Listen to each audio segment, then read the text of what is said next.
2 days, 3 discovery calls on my calendar. 2 of them had already connected with me before.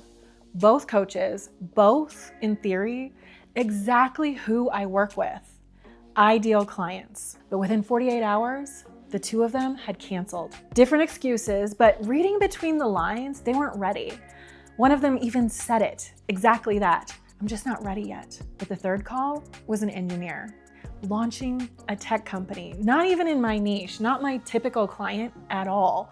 He'd only decided to start his business 2 months prior, but in those 2 months, he had already built his offer, purchased over 1,000 email leads, and was actively cold emailing prospects. When I told him how impressed I was with everything he'd already put in motion, he looked at me like it was the most obvious thing in the world. Those 2 coaches who canceled had each been sitting on their ideas for years. The gap between those 3 people wasn't skill, it was identity. And if you've been sitting on an idea, a business, or a dream for months, or maybe even years, wondering why you still haven't moved, by the end of this video, you'll understand exactly what's keeping you stuck.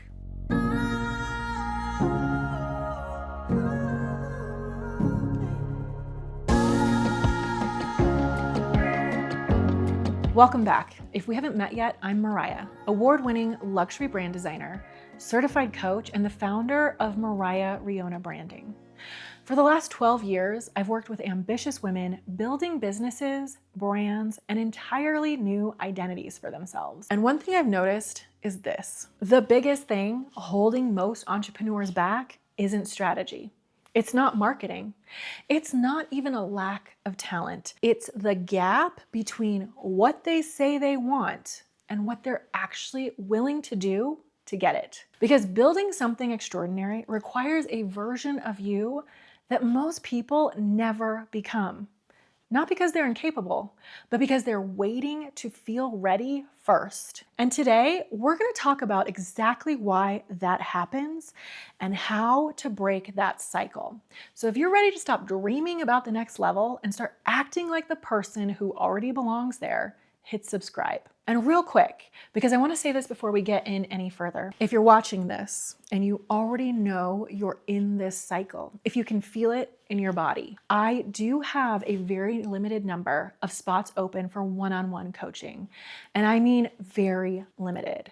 This is the work where we go directly into your specific blind spots, the things you literally cannot see on your own because you are too close to them. That is not a weakness. That is proximity. Nobody can read their own label from inside the jar. So if that's something you want to explore, the link to work with me is in the description down below, and it will not be open indefinitely, so don't wait. Okay, let's dive in. Why you're still sitting in the dreaming phase. Here's the uncomfortable truth about the dream trap. Dreaming is free. Dreaming costs you absolutely nothing. You can create a vision board, you can write your goals in a beautiful journal, you can tell everyone in your circle about your big plans, and none of it carries any risk. None of it requires you to actually be seen. None of it can be rejected or criticized. Action is expensive.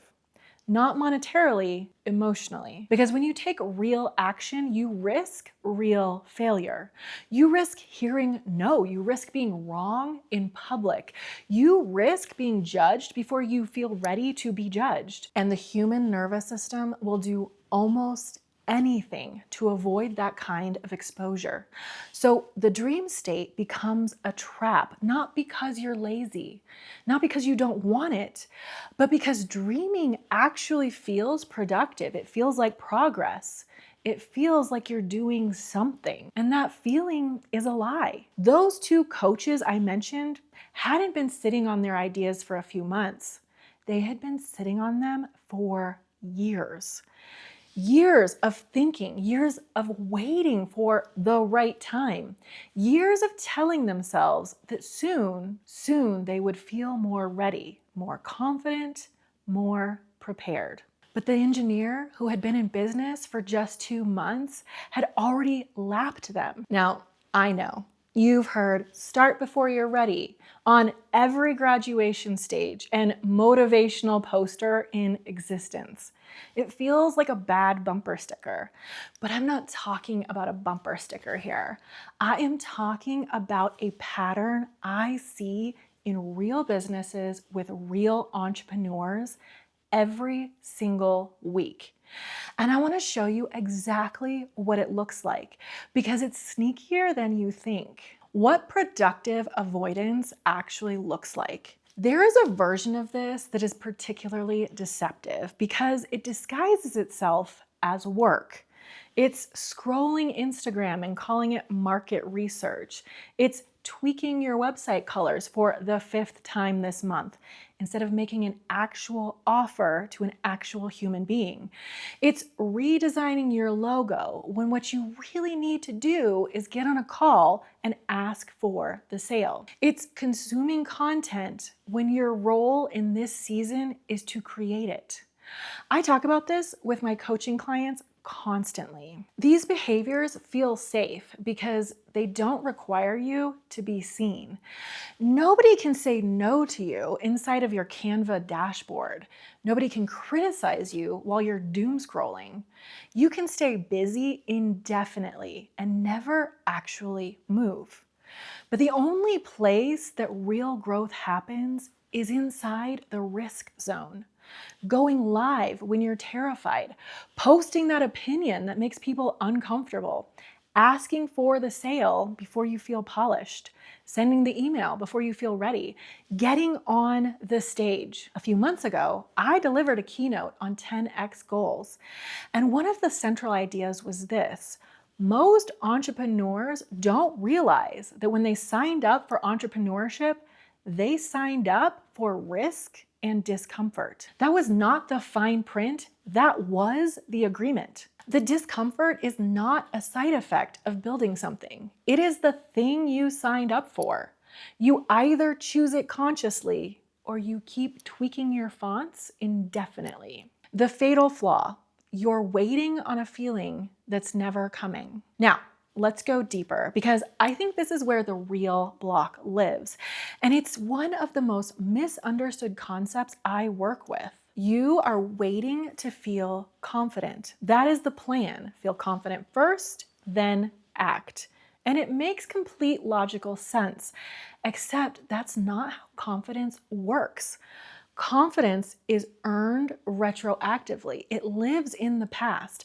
You get to look back on what you've already done, the risks you already took, the calls you already made, the thing that already happened, and then feel confident. That is where it exists in hindsight.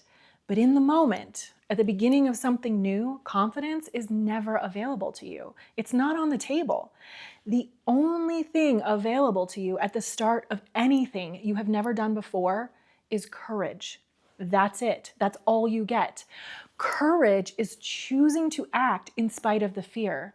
Confidence is the reward you collect after you do. Most entrepreneurs have this completely backwards. They're waiting for permission from a feeling that can only exist after they've already moved. I've experienced this in my own business over and over again. Every time I have genuinely grown, it has been because I took bold action before I was ready, before I felt polished, before I had all the answers. And every time I've stayed stuck, it has been because I waited to feel ready, waited to feel confident, waited for a moment that was never going to arrive. Confidence is earned. Courage is chosen. Choose it first. And I want you to choose it now. In the comments below, type "I choose courage." Not "I'll try," not "this is so good." I choose courage. Because stating that publicly, even in a YouTube comment, is in itself a courageous act. It is you choosing to be seen in this small, real moment. It is you saying, I know the risk, I know the discomfort, and I am choosing courage. Start there, do it now. Your brand is saying the exact same thing about you. This exact pattern plays out in your brand in a very specific, visible way. I work with coaches and consultants who have been in business 3, 4, 5 years. They have a beautiful vision, a clear purpose, a genuine gift, and a brand that still looks like year one.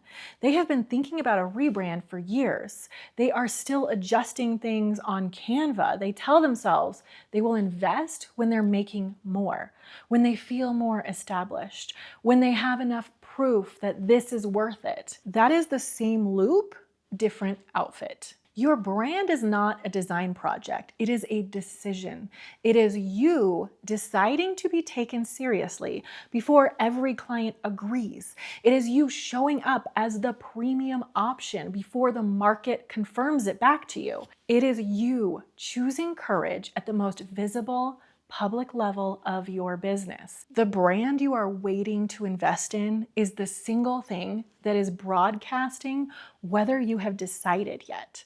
And your clients, the premium ones, the dream ones, they can feel the difference between a brand that says, I know exactly who I am, and a brand that says, I'm still figuring it out. More than that, a misaligned brand does not just fail to attract the right clients. It actively repels them silently before you ever get on a call.